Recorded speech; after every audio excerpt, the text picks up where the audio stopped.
A chlína an dóla hain gúil bontáistí nó mí bontáistí gúil le Suíomh Ilrangach. Is ceist anna chasta fad é sin na chéit sína is dóm hénig go bhfuil smut an dárad a gceist.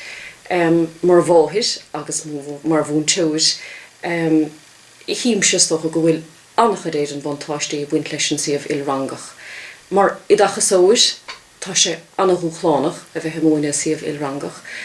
Mar tá tíchorcha le móine got nach mór scór ábhais beidir bíon tírang nó orintanta ceirrang a gceist in éon seomrang a bháin. Ach an bontáiste smó a hálítar dósa a ríist mar bháthir agus mar bhún teis ná an cadidirh a bhíon ag na leanaí le chéile. An so sílús dócha a thugaméid sin.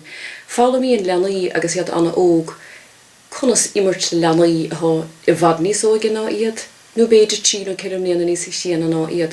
Agus is scillinné iad sonna stólam a ghantheige chu fenasail. Ní bhíonn siad sais díirithe beidir an grúpa a bháin, bíon oscailteachta gceist, fála míon siad conas chluí difriúla gimmert.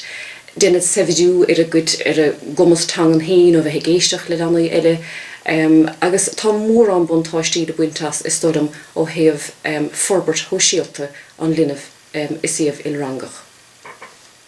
Gur maith.